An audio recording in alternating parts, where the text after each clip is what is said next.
Assalamualaikum warahmatullahi wabarakatuh. Innal hamdalillah nahmaduhu wa nasta'inuhu wa nastahdihi wa nastaghfiruh wa na'udzu billahi min shururi anfusina wa min sayyiati a'malina. Man yahdihillahu fala mudilla lahu wa man yudlil fala hadiya lahu. أشهد أن لا إله إلا الله وحده لا شريك له وأشهد أن محمدا عبده ورسوله.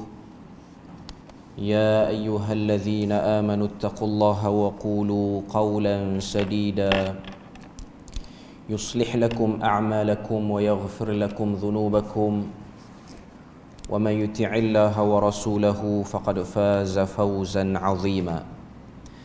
الحمد لله الذي بنعمته تتم الصالحات. ربنا آتنا من لدنك رحمة وهيئ لنا من أمرنا رشدا.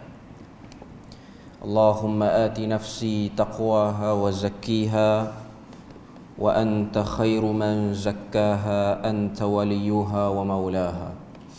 Alhamdulillah, syukur pada Allah Azza wa Jal kerana dengan rahmat dan juga limpah kurnia yang Allah Ta'ala berikan, dapat kita sekali lagi bersama pada malam ni menyambung perbahasan daripada Fiqhul Akbar karangan Al-Imam Abu Hanifah rahimahullahu ta'ala.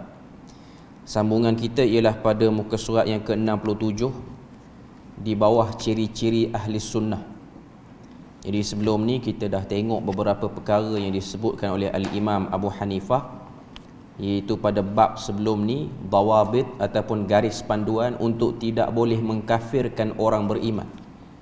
Yang tu pun dia dah sebut sikit berkenaan dengan ciri ahli sunnah ini ialah tidak mudah mengkafirkan satu-satu orang. Menerangkan kekafiran dengan mengkafirkan orang ialah dua benda berbeza. Mengkafirkan orang ialah satu tuduhan, menerangkan kekafiran ialah penerangan. Itu perkara yang kita kena jelas dulu. Okey. Dan benda ni kalau tengok antara tokoh besar yang menerangkan benda ni secara panjang lebar ialah Al-Imam Ibn Abdul Bar. Dalam muka surat 67 tu pun ada dia nukil daripada Al-Imam Ibn Abdul Bar dalam kitab dia At-Tamhid. Ini satu kitab yang terkenal yang merupakan orang kata apa, syarah kepada Muwatta oleh Al-Imam Malik. Al-Imam Ibn Abdul Bar dia banyak tulis tentang benda-benda yang menjadi polemik pada waktu itu. Okay. Cuma kalau kita kaji buku At-Tamhid oleh Imam Ibn Abdul Bar ni, kita akan tengok banyak isu-isu yang dia bangkitkan. Pada waktu tu dia polemik, tapi pada zaman sekarang dia menjadi penyelesaian untuk banyak isu. Sama ada isu akidah ataupun apa-apa sajalah. Okay. Cuma tak dapat dinafikan bila mana isu yang dibangkitkan oleh Al-Imam Ibn Abdul Bar pada zaman dia polemik, pada zaman kita pun polemik lagi, dia tak selesai. Antaranya ialah perbahasan tentang isu ayat-ayat mutasyabihat dalam Al-Quran. Ayat-ayat mutasyabihat dalam Al-Quran. Memang kita lihat Ibn Abdul Bar ni dia cenderung kepada untuk tidak mentakwil, tidak melakukan apa-apa huraian pun. Dia lebih nak berpegang kepada amiruha bila kaif. Itu ialah satu kaedah yang disebutkan oleh para ulama dan dikatakan disandarkan kepada Imam Malik, iaitu baca terjemah ikut bahasa orang yang kita bercakap. Macam kita orang Melayu ni, kita bercakap bahasa apa, bahasa Arab sebut apa, bahasa Melayu sebut apa, itu saja yang kita buat. Dan kita tidak beri apa-apa penerangan, sebab Nabi tidak menerangkan, Rasul tidak menerangkan, para sahabat pun tidak menerangkan, sebab tidak ada keperluan dan membuka banyak pintu-pintu yang bukan kata buang masa. Dia drag, dia menyebabkan kita duduk situ lama sangat, kita tak pergi ke isu lain. Antaranya isu bab takwilan dan juga isu bab untuk tak nak takwil pada ayat dan sifat Tuhan. Okey. Adalah beberapa orang tokoh di Malaysia ni dia agak skeptik dengan nama Imam Ibn Abdul Bar. Macam mana sebut Syekhul Islam Ibn Taymiyah, dia pun rasa macam something bila mana sebut Imam Ibn Abdul Bar. Adalah beberapa orang, tapi saya kecewanya sebab dia bukan penceramah pun, dia orang yang berautoriti, bahkan orang yang bertaraf mufti pun. Dia mufti di sebuah negeri, saya tak nak cerita negeri mana, tapi dia baca salah. Dia baca qala al-imam Ibn Abdul Bur, dia tak baca Abdul Bar. Orang belajar bahasa Arab dengar perkataan bur, dia boleh tergelaksakan. Bur ni maksud dia apa? Gandum dalam bahasa Arab. Dalam bahasa Melayu kita gandum lah. Imam Ibn Abdul Bur, anak kepada hamba gandum, semacam tu. Tapi yang sebut tu mufti, dah tak nak sebutlah mufti negeri mana, tapi fatal sangat kesalahan dia tu, fatal sangat. Tapi itulah, dia kadang-kadang cepat sangat, dia tak setuju dengan orang, dia tak setuju dekat orang lain, tapi kadang-kadang dia tersasul baca fakta tu. Mungkin kesilapan, saya ingat dia silap, dia sebut kali kedua pun Ibn Abdul Bur sekali lagi dia sebut.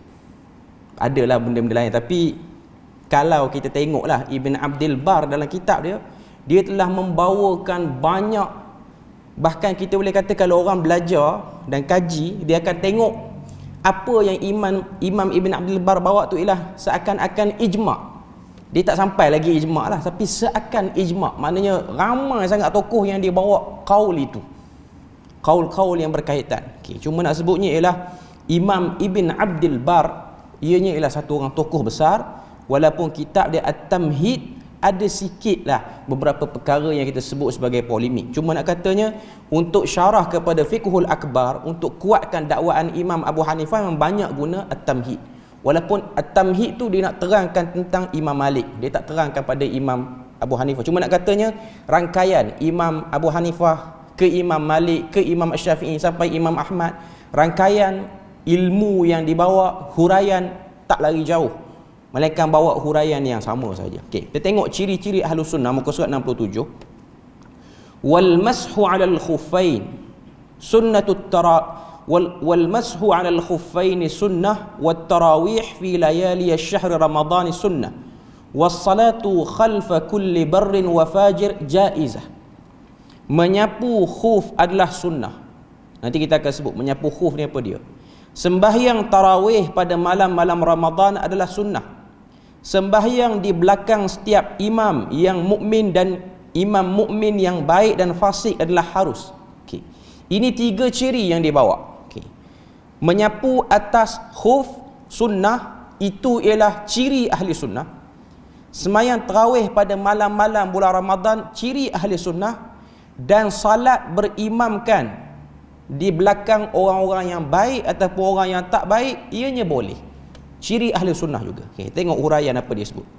Ahli sunnah beriktikad bahawa amalan merupakan juzuk yang penting dalam iman.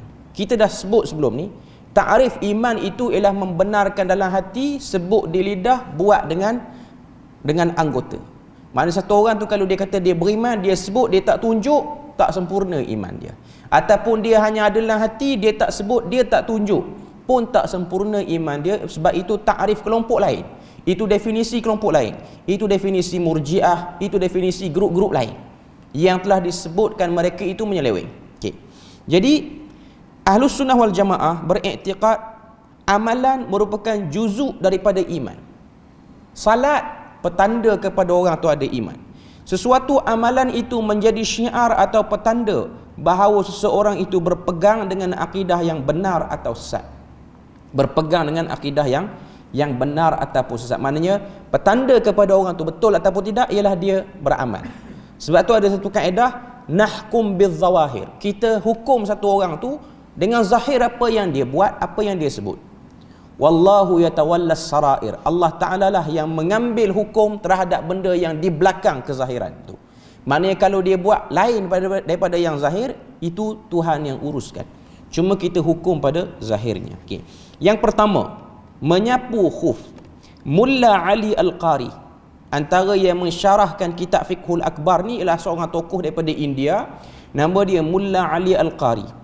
Dia kata menyapu khuf itu selama sehari semalam untuk orang bermukim dan 3 hari 3 malam untuk orang bermusafir adalah sunnah, yakni sabit berdasarkan Al-Quran, berdasarkan As-Sunnah yang hampir mutawatir, dan tidak jauh untuk dikatakan hukum ini diambil daripada Al-Quran, daripada ayat Al-Quran. Muka surat 68. Juga kerana firman Allah, wa arjulakum ilal ka'bain, dibacakan dengan menasabkan, iaitu membaris ataskan pada huruf lam. Wa arjulakum tu, lam tu baca dengan baris atas. Ikut hukum nahwu dia panggil nasab. Adalah perbahasan-perbahasan dia. Mengikut qiraat 7 yang lebih zahir, menunjukkan membasuh kaki. Kalau kita tengok sebab apa boleh menyapu di atas 2 khuf ni, pertama kita kena tahu menyapu atas 2 khuf ialah rukhsah. Macam orang musafir, dia boleh buka puasa, dia tak puasa. Itu pertama kita kena faham. Okay, yang nak sebut sini ialah menyapu atas 2 khuf ni rukhsah, keringanan bagi orang yang nak menyapu atas 2 khuf. Nanti kita akan sebut khuf tu apa. Okay. Cuma nak kena tahu ianya rukhsah. Ia bukan wajib, tapi rukhsah. Cuma benda utama kita kena tahu bila nak sebut rukhsah ni, Nabi suka kalau umat dia ambil. Nabi suka kalau umat dia ambil. Tak ambil, tak salah pun. Tak sampailah kata haram, tak sampai. Cuma kalau ambil, itu ialah bahagian daripada benda yang baik. Sebab Nabi kata rukhsah tu hadiah daripada Allah Ta'ala, maka ambil lah hadiah tu. Dah orang nak bagi. Dah ada Tuhan nak bagi ni. Okay. Tu yang pertama. Yang kedua, khuf tu apa dia? Khuf itu ialah apa-apa benda yang dipakai di kaki, yang menutup semua kaki, atas kaki, tapak kaki, sampai pada buku lali. Maknanya atas pada buku lali. Yang mana merujuk pada zaman dulu, ianya ialah satu pakaian yang menyerupai stokin pada hari ini, tapi dibuat daripada kulit binatang yang kalis air.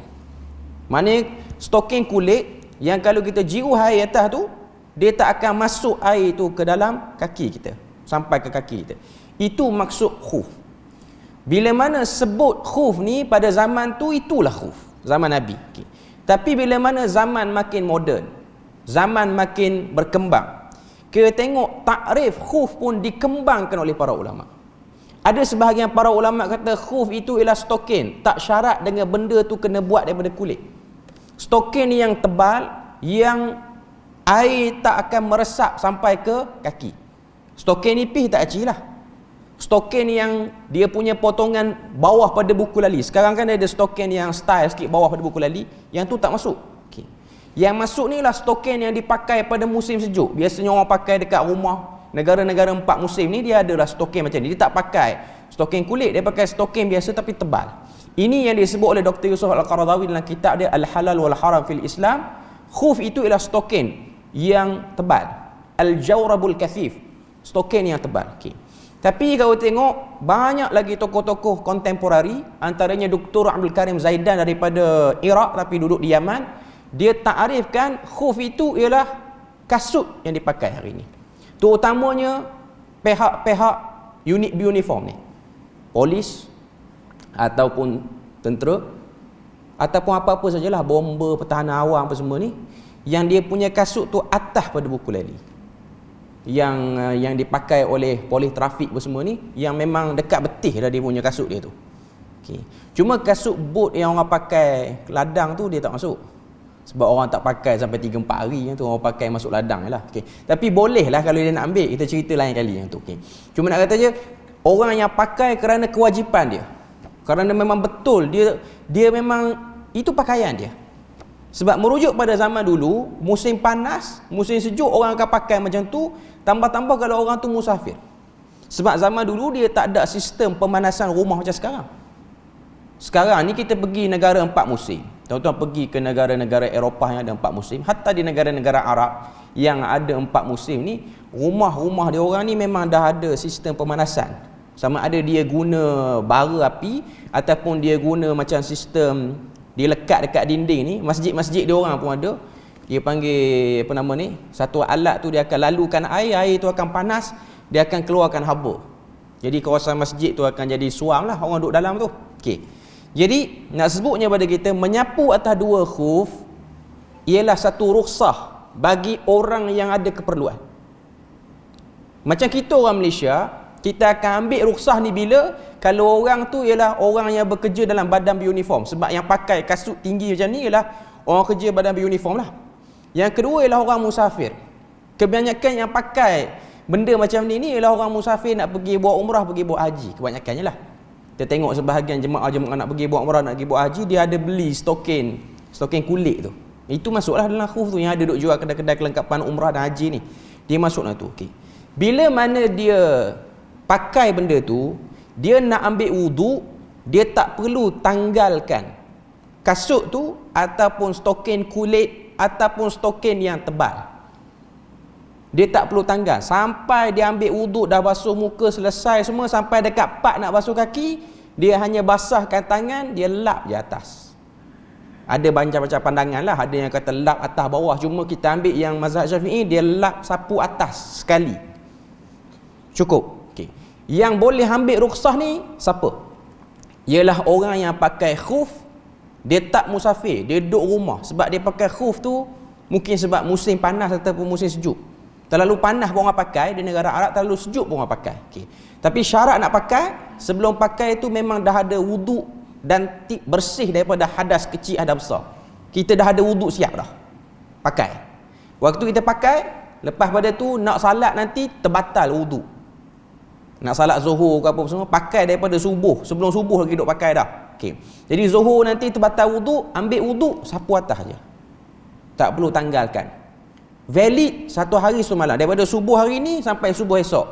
Selesai. Subuh esok kena tanggal balik. Kalau batal wuduk, kena tanggal balik khuf tu, kena ambil macam biasa. Ini untuk orang bermukim, tak pergi mana-mana, duduk rumah. Hukum ni pun ataupun keringanan ni pun boleh pakai pada orang yang ada problem sensitif pada kaki dia.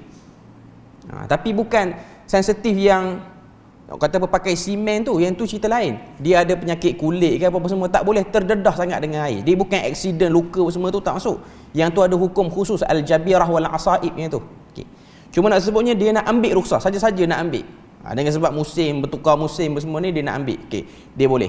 Kalau dia musafir, sama macam hukum orang mukim, cuma dia boleh sampai 3 hari 3 malam. Itu mengikut pandangan yang majoriti ulama berpegang padanya. Maknanya rentas mazhab. Syafi'i pun kata macam tu, Abu Hanifah pun kata macam tu. Sebab Mullah Ali Al-Qarini ialah seorang ulama daripada India. Dia kata tahu India ni dia punya kecenderungan mazhab fiqh dia ialah mazhab Hanif apa ni? Mazhab Abu Hanifah ataupun mazhab Hanafi lah dia sebut. Okey. Jadi pegangan dia macam tu. Ada pandangan-pandangan yang lebih luas yang kata sebulan pun boleh. Antaranya pandangan Imam Al-Auza'i. Cuma mazhab Al-Auza'i ni dah hilang dah. Al-Auza'i dia tidak ada pengikut yang kumpulkan mazhab dia dengan baik. Jadi mazhab dia dah hilang. Selain daripada tu mazhab Al-Laits bin Sa'ad. Ni antara mazhab-mazhab yang hilang. Laits bin Sa'ad ni sezaman dengan Imam, dia tak sezaman. Cuma waktu Imam Syafi'i sampai ke Mesir, dia tengok kubur Laits bin Sa'ad. Waktu dia belajar dengan Imam Malik selalu puji Laits bin Sa'ad ni. Alim, sangat alim. Cuma sayangnya dia tidak ada murid yang endorse dia punya pandangan dia. Tak ada murid yang rajin. Murid dia semua murid yang malas, jadi tak ada. Dia punya pandangan dia hilang macam tu ya. Orang lain murid dia orang rajin. Tulis semua, tulis. Jadi pandangan guru tu boleh ditranskrip dan akhirnya dibuat kitab. Untuk Laits bin Sa'ad, untuk Al-Auza'i ni, dia alim, keilmuan dia lebih. Sebab kata Imam Syafi'i, aku bersaksi bahawasanya kamu lebih alim pada Imam Malik, pada guru aku lagi. Tapi sayang dia punya pengikut tidak membawa mazhab tu dengan baik dan akhirnya mazhab tu tak berkembang. Okay. Cuma nak katanya ada mazhab yang kata boleh valid sampai sebulan dengan syarat kita tidak tanggalkan dalam musafir. Kita nak pakai pandangan ni, jangan tanggalkan. Contoh nak pakai pandangan sapu atau khuf ni dalam musafir, jangan tanggalkan kasut, stokin apa-apa semua tu 3 hari 3 malam. Pakai. Sampai kecut kaki pun pakai. Kau nak ambil yang tu. Kita tanggalkan, dah tak valid lah kita dengan pandangan tu.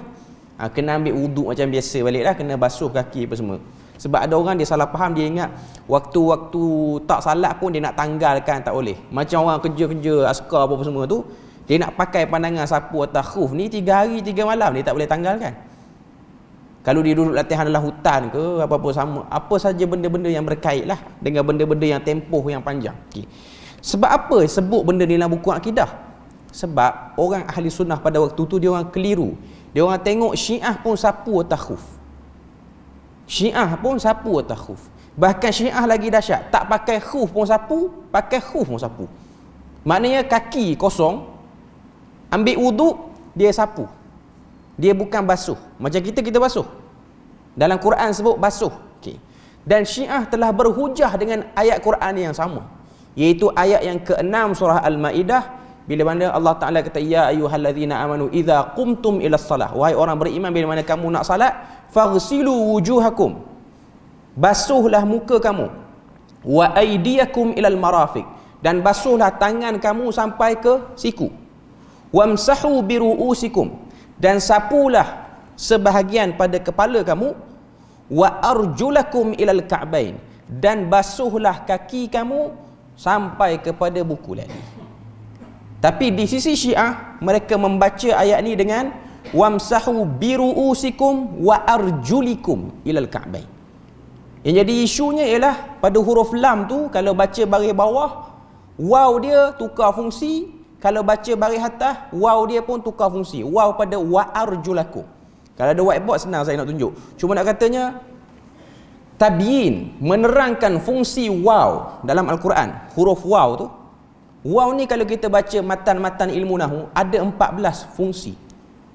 Bila mana kita jumpa waw, dia kadang-kadang bermaksud kata hubung, menghubungkan maklumat sebelum dengan maklumat akan datang. Kadang-kadang dia bermaksud permulaan kepada ayat baru. Sebab tu ada namanya waw ataf.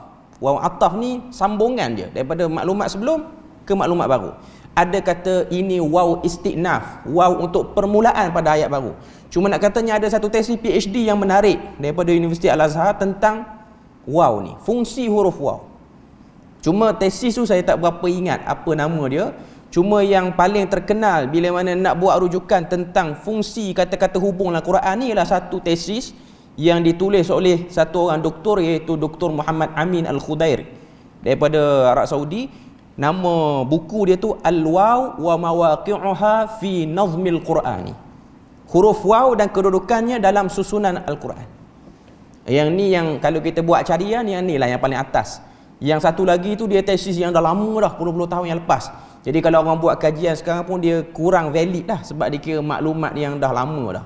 Bukan kata maklumat tak betul, cuma dari segi endorsement maklumat tu dia perlukan penambahbaikan lah, sebab mungkin metod kajian dia tu dah berbeza. Okay.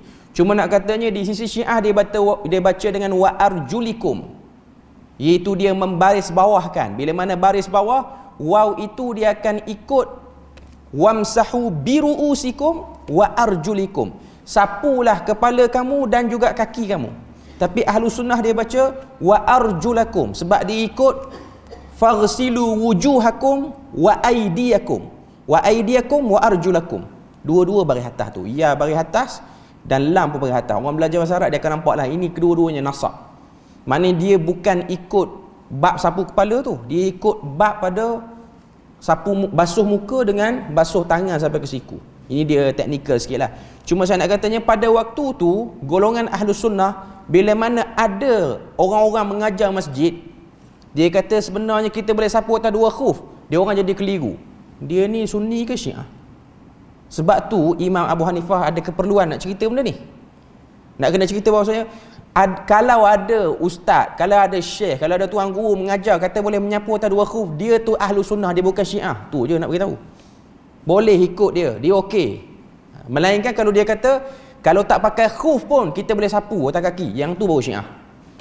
Kalau pakai khuf, okey, benda tu boleh. Just nak terangkan benda tu. Sebab tu kita dah baca sebelum ni i'tiqad Imam Syafi'i oleh Al-Hakkari sebelum ni pun dia disebut isu ni. Dan orang yang baca buku-buku akidah yang awal pun mesti akan sebut benda ni. Sebab ahlu sunnah dia orang bimbang tengok geng sapu atas kasut ni ataupun sapu atas kaki, tak basuh kaki ni, ialah golongan Syiah.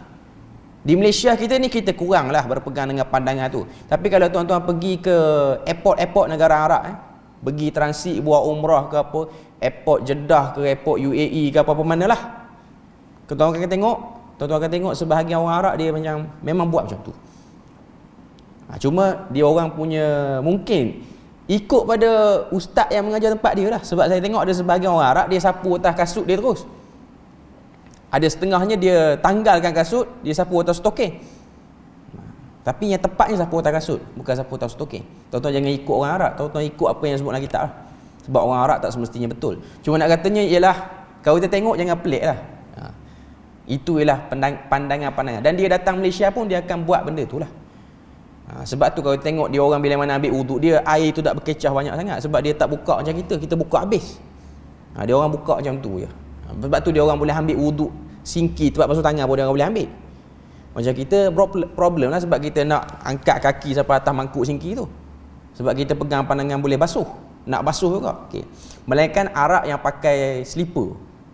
Dia tak pakai kasut, kita pakai kasut semua. Kita sini panggil kasut semua kan. Yang tutup habis pun kasut, yang macam slipper pun kita panggil kasut. Kita utara ni macam tu lah. Okay. Cuma saya nak kata kalau Arab yang pakai slipper, yang tu tuan-tuan kena hati-hatilah kalau dia sapu atas. Boleh jadi Syiah juga. Dia pakai slipper sebab kebanyakan orang Arab dia tak pakai kasut. Melainkan negara-negara macam Jordan semua dia pakai kasut.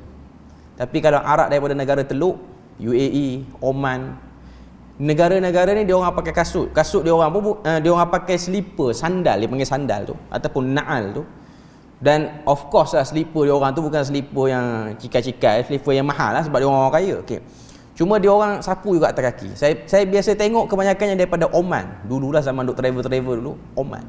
Bila mana kita cek memang background negara Oman ni banyak Syiah Imamiyah. Tuan-tuan pergi ke bandar Muscat, Oman tu, tengah bandar Muscat tu, bandar yang bersih. Tapi banyak masjid-masjid Syiah di situ. Bahkan Mufti Oman, Syekh Al-Khalili, sekarang ni pun masih lagi mufti, dia sendiri pun memang ringan pandangan dia terhadap Syiah. Walaupun dia tu selalu sebut dia bukan Syiah, dia Ibadiyah. Ibadiyah ni pecahan daripada, adalah kita belajar bab akidah lebih dalam kita akan nampak. Cuma dia tu dia kata dia Ibadiyah. Dia tak kata dia Ahlus Sunnah wal Jamaah. Dia sendiri dah mengaku dia tu Ibadiyah. Okay. Cuma kalau kita pergi di Oman, di Muscat, kita akan tengok masjid-masjid dia dipenuhi dengan batu Karbala ni. Kita nak masuk masjid tu, dia ada satu kotak kita boleh ambil. Dalam kotak tu ada batu Karbala, atas tu dia ada tulis lah Ya Husin Maula sekian digunakan untuk salat di Oman. Cuma kita akan tengok karakter Syiah di Oman, di Bahrain, dia bukan macam karakter Syiah di Iran. Karakter dia lain. Karakter dia pakai pakaian biasa, pakaian yang macam orang sunnah, macam itulah dia pakai. Terutamanya Bahrain lah. Bahrain ni lagi pekat Syiah dia daripada Oman. Oman ni dia macam, negara Oman antara negara yang paling okey, terbuka dalam semua mazhab. Sebab tu negara sana, negara Oman ni dia kurang isu polemik antara Sunni Syiah, dia kurang. Bahrain, pemerintah Sunni, rakyat dia banyak Syiah. Banyak, taklah kata semua, tapi majoriti, hampir kata majoriti. Cuma dia tak endorse macam Iran ataupun Iraq. Tapi banyak. Tapi dia orang pakai korporat macam biasa, pakaian jubah je biasa. Cuma kita tak boleh nak agak lah. Kalau kita tengok dia pakai slipper, dia nak wuduk tu, dia basuh kaki, dia sunni lah. Okay. Tapi kalau dia tanggalkan slipper dia tu bukan slipper, bukan kasut tutup habis. Slipper yang nampak jari apa semua, dia sapu atas kaki. Maknanya dia kelompok Syiah lah. Cuma di Oman dengan di Bahrain ni, kalau kita sunni pergi solat sana pun dia tak berat sangat, dia tak nampak macam pelik lah. Yaman satu lagi, kalau kita pergi solat masjid di masjid Syiah pun, di Sana'a pun, kita tak rasa itu masjid Syiah. Kita tak nampak macam Karbala di Iraq apa semua, tak nampak. Kita tak rasa kita berada dalam satu kelompok agama lain ataupun fahaman lain. Masjid dia macam masjid kita. Cuma syiar Syiah dia tak terlalu kuat sangat. Cuma saya nak katanya antara sebab benda ni disebut sebab kebimbangan dan kekeliruan. Kekeliruan. Okay.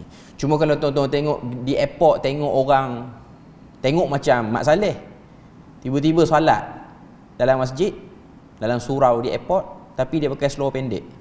Ada tak macam tu pun? Sebahagian Arab dia ada macam tu. Dia ringan dalam bab tu. Terutamanya daripada Lubnan apa semua ni, dia orang tak kisah sangat bab-bab tu. Okey. Cuma yang tu tak ada dalam pandangan. Walaupun ada pandangan para ulama mengatakan lutut tu bukan daripada aurat, tapi nak datang masjid semayang pakai seluar pendek ni, dia macam, kalau yang pegang pandangan kata itu bukan aurat pun, dia agak kurang selesa lah. Hatta di negara Arab saya tak tengok benda tu berlaku. Tak pastilah di Lubnan sendiri macam mana, tapi orang Lubnan dia macam bermudah-mudah dalam bab ni. Dan kita pun tahu Lubnan ni antara proksi Syiah yang agak besar juga di sana. Okey. Cuma nak katanya ini ialah kebimbangan zaman dulu sampai sekarang ni pun. Okey. Yang kedua, isu sembahyang tarawih. Okey. Dia sebut sini muka surat 68. Perkara ini dibahaskan dalam bab akidah untuk membantah golongan Syiah yang mendakwa sembahyang tarawih itu bukan sunnah tapi rekaan Sayyiduna Umar. Memang sebab hadis berkaitan dengan salat tarawih secara berjemaah dan dibuat dalam bilangan rakaat yang lebih banyak pada zaman Nabi. Hadis tu memang datang daripada Syiah. Asar tu datang daripada Syiah. Sedangkan asar tu datang pada Umar, maaf bukan Syiah. Asar tu datang pada Umar dan Umar ni sangat dibenci oleh Syiah. Sebab tu Syiah tolak semua hadis tentang salat tarawih. Kalau tuan-tuan tengok Syiah dia okey sembahyang tarawih, dia sedang bertaqiyah dengan kita. Itu point dia. Dulu ada satu kerajaan negeri, tak nak sebut negeri mana, bulan Ramadan sebelum Covid lagi lah, ambil imam daripada Iran. Imam tu hafal Quran kemah, boleh baca daripada depan ke belakang, belakang ke depan pun boleh. Bagus bacaan dia, muda lagi, umur 20-an, bayar dekat dengan 30,000, 40,000 jadi imam sebulan bulan Ramadan, round semua negeri tu. Balik ada seorang pensyarah di satu IPTA tapi duduk dalam negeri tu, dedahkan tentang datangnya imam daripada Iran tu ialah sedang bertaqiyah. Tapi kerajaan negeri nak buat apa pun, dah bayar dah balik dah pun kawan tu. Okey, cuma nak katanya kurang berhati-hatilah. Okey, dia jadi imam sedap, okey semua baca doa untuk ahli sunnah apa semua. Tapi dia taqiyah. Taqiyah untung kat dia, duit pun dia dapat. Sebab semakin dia taqiyah, semakin besar pahala dia. Di depan dia beriman macam tu. Semakin kuat dia berpura-pura, taqiyah ni maksud dia berpura-pura, itu ialah peluang dapat pahala besar. Sebab kita kena tahu, Quran yang kita duk baca hari ni, yang 30 juzuk ni, di sisi Syiah yang kata apa, Syiah yang gulat lah, yang melampau, Quran ni tertolak. Boleh baca, tapi nak amal semua bergantung lah. Sebab Quran yang sebenarnya 4 kali ganda lebih lagi daripada Quran sekarang. Itu yang diorang percaya. Sebab diorang percaya 3/4 daripada Al-Quran telah disembunyikan oleh tangan-tangan yang jahat. Siapa dia? Umar dan Abu Bakar. Itu yang diorang tuduh. Sebab tu saya kata Syiah ni dia bukan golongan malah ibadat, dia golongan rajin ibadat, tapi dia melampau dalam ideologi dia. Kita nak tengok salat dalam bulan Ramadan yang dibuat oleh orang Syiah lagi banyak pada tarawih yang kita duk buat ni. Kalau kita rasa 21 rakaat sekali dengan witir, 23 rakaat sekali dengan witir, Syiah buat lebih daripada tu lagi. Dalam Ahlus Sunnah ni pandangan paling banyak 36 rakaat, itu pandangan Imam Malik untuk tarawih. Boleh buat sampai banyak tu. Okay. Tapi Syiah lebih ratus dia orang buat. Dan bacaan zikir dia panjang, tilawah yang dibacakan dalam Quran, dalam qiyam dia lebih panjang. Dia orang suka buat ibadah, tapi dia orang buat ibadah dalam keadaan yang tak betul. Dia orang mendekatkan diri pada Tuhan dengan mencaci maki para sahabat. Makin caci sahabat, makin rasa beriman pada Tuhan. Itu perasaan yang Tuhan, perasaan yang dia orang dapat bila mana buat ibadah di atas kebatilan ni. Okey. Saya nak sebut tentang ciri-ciri itulah. Okey. Cuma nak katanya sembahyang tarawih ni ialah satu benda yang dibenci oleh Syiah. Kalau dia kata okey, dia sedang bertaqiyah. Okey. Seterusnya yang ketiga, berimamkan setiap mukmin. Perkara ini diambil kira kerana untuk menjaga perpaduan umat Islam dan mengelak daripada berlakunya perbalahan sesama sendiri demi menjaga kemaslahatan yang lebih umum dan mengelak daripada kerosakan yang lebih besar. Okey. Iaitu berimamkan imam yang jahat. Ianya merujuk pada zaman Al-Hajjaj bin Yusuf Al-Thaqafi, waktu dia jadi gubernur Mekah. Pada waktu tu Abdullah bin Umar masih lagi hidup. Al-Hajjaj bin Yusuf Al-Thaqafi ni ialah gubernur Mekah yang sangat zalim, suka bunuh orang. Tapi dia ada satu benda yang pelik, dia suka jadi imam. Dia kalau salat di Masjidil Haram, dia yang menjadi pemimpin. Dan dia sangat-sangat suka memuliakan Al-Quran. Dia jahat dah, dia bunuh orang ikut suka hati. Tapi adalah kata apa, ada orang meriwayatkan kekejaman Al-Hajjaj ni dalam bentuk yang tak puas hati. Dia riwayat tu jadi over lah, dia burukkan kawan tu. Okey. Cuma yang penting kita tahu dia bukan pemimpin yang baik. Dan pada waktu tu sebahagian orang Islam ni tak nak solat belakang dia sebab tengok dia tu jahat. Sehinggalah melihat perbuatan Abdullah bin Umar salat di belakang dia. Dan orang pasti akan ada polemik lah bila mana tengok satu orang sahabat salat belakang orang yang pernah bunuh sahabat pun. Ni apa cerita ni, bunuh sahabat jadi imam salat, tiba-tiba ada sahabat nak pergi salat belakang dia. Itulah pendirian Ahlus Sunnah. Selama mana dia Ahlus Sunnah, yang jadi imam tu Ahlus Sunnah, dia rasuah duit orang berapa ratus juta pun, kalau dia imam, dia salat, kita boleh berimamkan dia. Isu dia buat jahat tu isu lain, kita tak setuju. tidak bermakna kita berimamkan orang yang buat jahat, kita setuju dengan kejahatan dia. Tak setuju. Cuma imam salat cerita lain, buat jahat cerita lain. Kena ada beza dalam bab ni. Sebab ada orang dia bawa ideologi dia, dia bawa kebencian dia, sampai dekat part ibadah ni dia tak boleh nak kawal. Dia buat satu stand, saya tak salat belakang orang macam ni. Okay. Dari segi hukum, dia taklah sampai tak sah kita boleh berimamkan. Cuma nak sebut pada kita, Ahlus Sunnah wal Jamaah dalam bab kesalahan lain dan dalam bab ibadah kita tak bubuh sekali. Ibadah cerita lain, kesalahan-kesalahan yang dia buat, dia tipu orang, dia buat apa-apa pun masih belum boleh menjadikan kita blok dia, tak boleh berimamkan dia. Melainkan dia akidah lain. Contoh, dia kata sebenarnya Tuhan yang perlu diibadahi ialah aku, bukan Allah Ta'ala. Okay. Salat belakang dia problem lah. Salat belakang dia problem.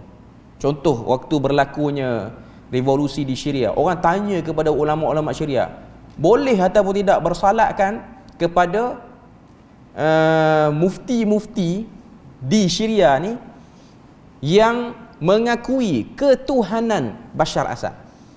Bashar Assad ni dia pernah sampai ke muncak ni dia mengaku dia Tuhan.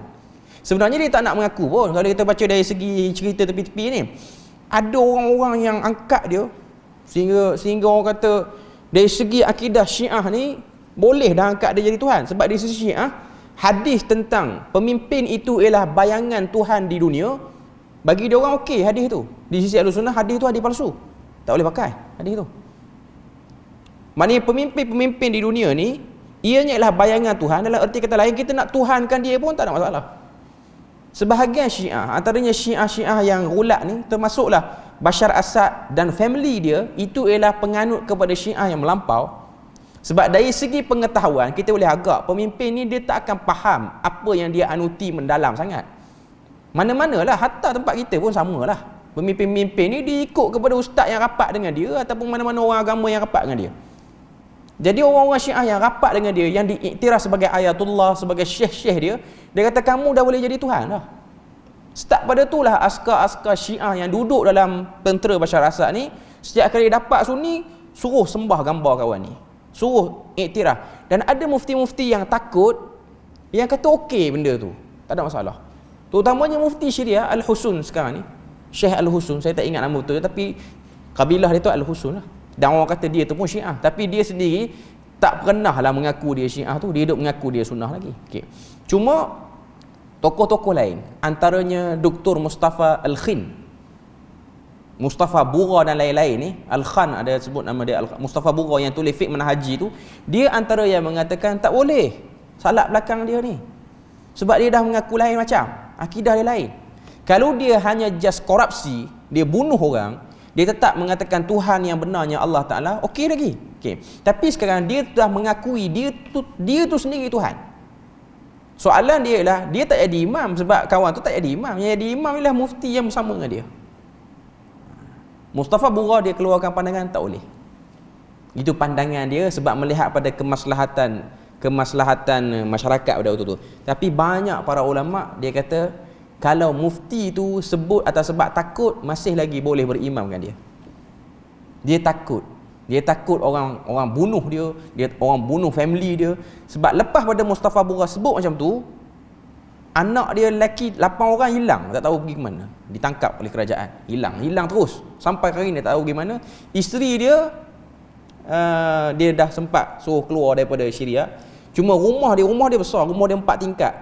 Kaya lah, kita kata ulama yang kaya. Rumah dia direct dibom oleh kerajaan, tinggal separuh je. Saya tengok gambar rumah dia, bangunan tu separuh hancur, separuh lagi boleh lah, nak naik tu okey lah lagi. Cuma tak panggil rumah lah juga. Cuma nak kata tak puas hati, on the spot dia akan dapat. Dan di akhir tu sampai pada kemuncak tahun 2012, sekitar Januari ataupun Februari 2012, bila mana ulama yang paling kuat suara dia di Syria, iaitu Dr. Said Ramadan Al-Buti ni, dia sendiri lepaskan bai'ah dia daripada Bashar Assad. Dia sendiri kata bersama dengan Bashar Assad ni problem lah. Sebelum pada tu dia puji kawan tu, okey. Lepas dia tengok kawan dia dah ada proksi yang mengaku Tuhan. Di kawasan dia, saya tak ingat nama tempat Syekh Ramadan Al-Buti tu mengajar. Cuma di situlah dia mengajar. Kawasan tu lah kawasan terakhir paling aman di Syria sebelum ada peperangan kawasan tu. Bila mana dia sebut dalam satu khutbah Jumaat dia di satu masjid, 2-3 hari sebelum tu dia belum kena lagi. Tapi bila mana dia mengajar tafsir, ada satu malam tu, malam apa saya tak ingat, dia mengajar tafsir, masjid tu telah dikepung oleh SB semua, tentera-tentera yang tak pakai pakaian tentera, termasuklah yang datang kuliah yang duduk depan sekali itu pun yang aim nak bunuh dia juga. Mula-mula dia ditembak daripada belakang, tak kena peluru tu sebab dia sempat kalih kepala dia. Akhirnya seorang bangkit daripada depan ni, tembak secara dekat di kepala dia dan dia mati. Maknanya dia tak sempat kata teruk-teruk lagi pada kawan tu, sikit baru kena. Dia kata Bashar Assad ni problem, terus mati. Dan itulah kematian Sa'id Ramadan Al-Buti. Dan para ulama mendoakan dia seorang yang syahid lah, sebab dia kata juga di akhir hayat dia nak beritahu pada orang Syria tak ada kebaikan pada pemimpin sekarang. Cuma nak katanya dalam bab nak salat, selagi mana dia tak mengaku benda pelik-pelik, kita boleh salat.